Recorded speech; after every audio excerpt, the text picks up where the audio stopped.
नमस्कार, ताल ठोके में आप सभी का बहुत बहुत स्वागत है। आज ये सवाल पूछ रहे हैं, उठा रहे हैं कि दलितों का झंडा उठाना हमारी सियासत में जरूरी है या मजबूरी है।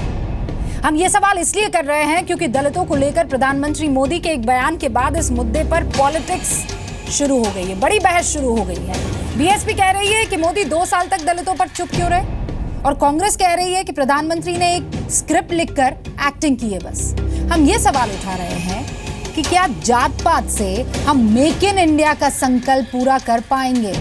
हम ये सवाल भी उठा रहे हैं कि क्या हमारे देश की राजनीति में भारत के लोगों को भारत का नागरिक समझने की जगह वोट समझा जा रहा है, वोट बैंक समझा जा रहा है। क्या इस देश के लोग आम नागरिक ना होकर वोट के खातिर दलित, ब्राह्मण, राजपूत, हिंदू या मुसलमान में तब्दील हो गए हैं। ध्यान देने की बात यह है कि इस वक्त ब्राजील में ओलंपिक्स चल रहा है। कमाल देखिए कि रियो में हंगरी और वियतनाम जैसे मुल्कों ने भी खाता खोल लिया है मेडल्स का, और भारत अभी भी पदक तालिका में अपना नाम शुमार होने का इंतजार कर रहा है। मिल जाएगा, जरूर मिलेगा, लेकिन आखिर क्यों इस वक्त हमारी राजनीति में चर्चा का विषय खेल नहीं और ये है।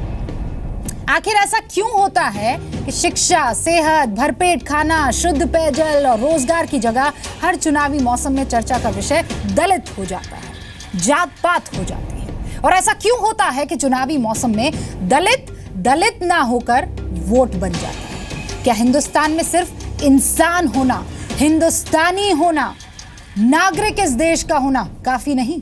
इसी पर होगी चर्चा। आपका इंट्रोडक्शन तमाम मेहमानों से करवाऊं उससे पहले ये रिपोर्ट। मैं सबको कहना चाहता हूं, अगर आपको कोई तकलीफ है तो बात करना है तो मुझसे करिए। मेरे गरीब भाइयों पर बात करना बंद कर दीजिए। प्रधानमंत्री श्री नरेंद्र मोदी पिछले 2 सालों से ये चुप्पी साधे रहे, कुंभकर्ण की नींद की तरह सोते रहे। लेकिन अब इनकी आंख क्यों खुली है?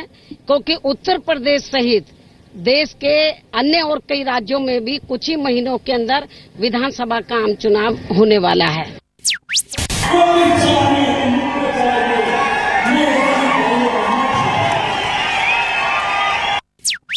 मैं समझता हूँ एक स्क्रिप्ट लिखकर उन्होंने एक एक्टिंग की कि जिसको मारना हो मारो दलितों की जगह। वो ये क्यों नहीं कहते कि किसी हिंदुस्तानी को मारने की जगह मुझे मारो। जो लोग पॉलिटिकल प्रेजुडिस माइंडसेट से, जो राजनीतिक पूर्वाग्रह के मानसिकता के साथ सोचते हैं, उनको तो ये चीज समझ में नहीं आएगी, और ना उनको संतुष्ट करने के लिए प्रधानमंत्री जी का ये कोई इस तरह का संदेश है। ताल ठोक के आज का हमारा पहला सवाल, दलितों का झंडा उठाना सियासत में जरूरी है या मजबूरी? दूसरा सवाल, क्या जात पात से मेक इन इंडिया का सपना होगा पूरा? तीसरा सवाल, देश में दलित के बहाने कौन साध रहा है दलहित? चौथा सवाल, चुनावी मौसम में दलित वोट क्यों बन जाते हैं? और ताल ठोक के आज का 5वां सवाल, क्या हिंदुस्तान में सिर्फ इंसान होना काफी नहीं है?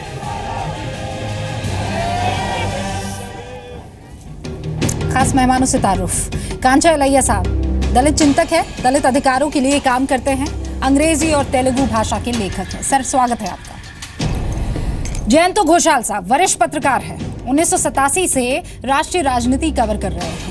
बहुत स्वागत सर आपका। गौरव भाटिया आपसे कुछ ही देर में हमारे साथ जुड़ेंगे, समाजवादी पार्टी के प्रवक्ता। डॉक्टर संबित पात्रा बीजेपी के प्रवक्ता है, बीजेपी की सेंट्रल कमेटी में ओडिशा के प्रतिनिधि हैं, पेशे से डॉक्टर हैं और हमेशा बीजेपी को लेकर यहाँ पर हमारे साथ बैठते हैं। वैसे आलोक शर्मा साहब भी हमारे साथ जुड़ गए हैं, प्रवक्ता है कांग्रेस के, एनएसयूआई और यूथ कांग्रेस से पिछले 2 दशक से जुड़े रहे हैं, विभिन्न मुद्दों पर कांग्रेस की तरफ से अपनी राय रखते रहे। सब आप सभी मेहमानों का बहुत बहुत स्वागत है। सबसे पहले संबित पात्रा, सीधा सवाल आपसे है, देश के प्रधानमंत्री है नरेंद्र मोदी या दलितों के प्रधानमंत्री है? पॉलिटिक्स में टाइमिंग बहुत इंपॉर्टेंट होती है, आपसे बेहतर ये बात कोई नहीं जानता होगा संबित साहब। क्यों ऐसे वक्त पर यह बयान आता है कि दलितों की जगह मुझे गोली मारो? हिंदुस्तानी क्यों नहीं जहन में आया प्रधानमंत्री के? नहीं, देखिए, आपका एक प्रश्न वाजिब है। जो आप डिबेट का विषय लेके चल रही है कि हिंदुस्तान में आखिरकार इतना डिवीजन क्यों है, कि कोई दलित है, कोई पंडित है, कोई दूसरे कास्ट का है, कोई दूसरे धर्म का है। हम एक इंसान की तरफ, जहाँ कहा गया है ना, गीता हूँ मैं, कुरान हूँ मैं, मुझे पढ़ इंसान हूँ मैं। अब देखिए, जिस प्रकार से एक सवाल कुछ दिनों से बार बार उठाया जा रहा था कि क्या आखिरकार भारतीय जनता पार्टी की सरकार के अंतर्गत किसी प्रकार का अन्याय हो रहा है दलितों के साथ, प्रधानमंत्री इस पर क्यों नहीं बोल रहे हैं, ये कुछ 2-3 हफ्ते से ये प्रश्न उठ रहा था। एक ऐसे प्लेटफॉर्म पे जहां पर कि माई गॉव का एप्लीकेशन लॉन्च हुआ 3 दिन पहले, उन्होंने उस प्लेटफॉर्म पे प्रधानमंत्री नरेंद्र मोदी जी ने अपने विषय को रखा कि नहीं, कि जो गौ रक्षा के नाम पर जो लोग एंटी सोशल एलिमेंट्स हैं, उनसे राज्य सरकारों को निपटने की आवश्यकता है। अगले दिन उन्होंने बड़े स्पष्टता के साथ कहा कि कुछ ऐसे असामाजिक तत्व हैं जो दलितों के ऊपर अत्याचार कर रहे हैं और मैं इससे बहुत खफा हूं। आपको लड़ना है, किसी रूप से, राजनीतिक रूप से लड़ना है तो आप मुझसे लड़िए, राजनीतिक रूप से मुझ पर गोली चलाइए, मुझसे आप सवाल जवाब कीजिए। आप दलितों को एक आधार बनाकर दलितों के ऊपर आक्रमण कर कर राजनीति खेलना क्यों चाहते हैं, ये उचित नहीं है। बड़ी स्पष्टता के साथ जो प्रश्न लोगों के मन में था, पॉलिटिकल लोगों के मन में, लोग तो जानते हैं, हिंदुस्तान की आम जनता तो जानती है। एक सेकंड मेरी बात सुनिए, ये दलितों के वक्त ही ऐसा बयान क्यों आता है हमारे देश के प्रधानमंत्री का, समझ में नहीं आता। मुसलमानों पर भी एट्रोसिटीज होती है कई और जगह इसी मुद्दे को लेकर, गाय बीफ वगैरह वगैरह को लेकर, तब तो ऐसा कोई बयान नहीं आता है। 20% उत्तर प्रदेश, 31% पंजाब, गुजरात में हो रही हालात, ये सारी चीजें ध्यान में होती है तब प्रधानमंत्री ये बात कहते हैं।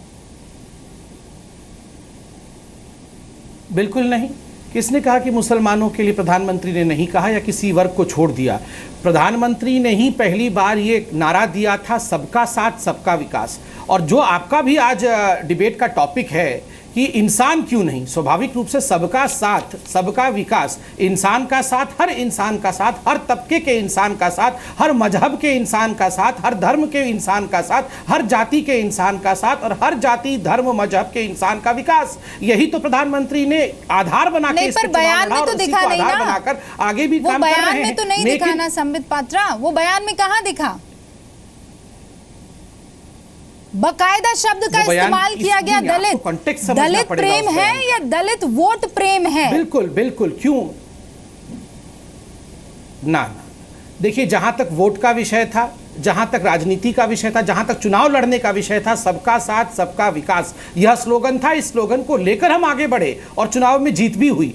जहां तक एक धुंधला हुआ जो आवरण को लेकर राजनीति करने की लोग कोशिश कर रहे थे, कंफ्यूजन क्रिएट करने की कोशिश कर रहे थे कि गौ रक्षकों के नाम पर भारतीय जनता पार्टी राजनीति कर रही है और दलितों का प्रोटेक्शन नहीं कर रही है, उसका उत्तर प्रधानमंत्री जी ने दिया कि खबरदार जो किसी ने दलित भाइयों पर हाथ उठाने की कोशिश की, मैं बीच में खड़ा हूं। ठीक है, आलोक शर्मा साहब उत्तर मांग रहे थे ना, कुछ कहते क्यों नहीं, चुप्पी क्यों साधे हुए, मौन क्यों साधे हुए? अब जब कह दिया तो कह रहे हैं स्क्रिप्ट है, एक्टिंग की है, परेशानी क्या है?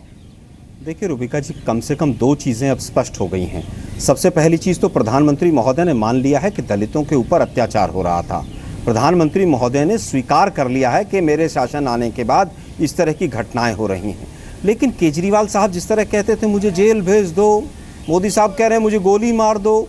अरे भाई, देश के प्रधानमंत्री हैं आप मुझे केवल ये बताइए कि जिस तरह की वेमुला की घटना हुई उसके ऊपर अभी तक क्या क्या आपने एक्शन लिया, आप वो नहीं बता रहे हैं। आप जब से आए हैं SC STs के जितने फंड्स थे आपने ख़त्म कर दिए हैं, जितने भी वजीफे थे उनके ऊपर कहीं ना कहीं कुठाराघात कर दिया है।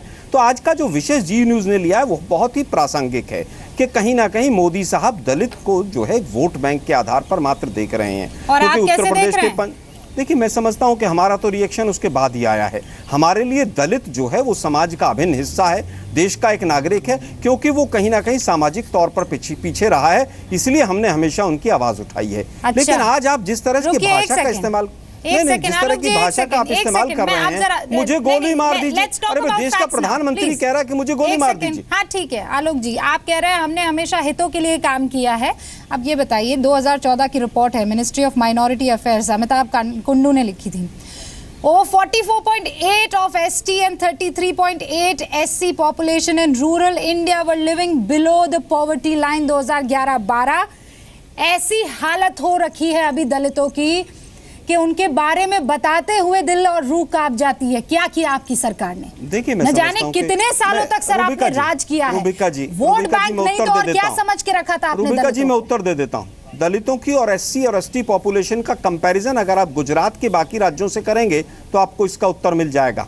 दूसरी चीज, जिस तरह से आप एक सेलेक्टेड पोर्शन पढ़ रहे हैं, पिछले 2.5 साल में बीजेपी के मेरे प्रवक्ता महोदय बैठे हैं, इस सरकार ने तो गरीबी रेखा को डिफाइन ही नहीं किया है। हमें 32 रुपए के नाम पर ये ताना देते थे, आज बता तो दें कि गरीबी रेखा क्या होती है। वो नीति आयोग, वो प्लानिंग कमीशन, ये सारी डेफिनेशन मैं पूछ लूंगी आलोक जी। मैं केवल ये कहना चाहता हूं कि हमने जो किया वो देश के सामने है। आप बताइए 2.5 साल में आपने क्या किया? 2.5 साल में आपने उनके ऊपर मात्र 2011 कहता है कि रूबिका जी बोलने तो दीजिए ना। 73% दलित हाउस होल्ड जो है वो आज भी रूरल इंडिया में बिलो पॉवर्टी लाइन है सर। रूबिका जी, मैं समझता हूं, मुझे बोलने तो दीजिए ना। नहीं, आप हमने मुझे जो इसका किया, जवाब दीजिए, चाहे क्या वो किया रिजर्व, आपने? मैं उत्तर दे तो रहा हूं, उत्तर सुनना नहीं चाहती हैं।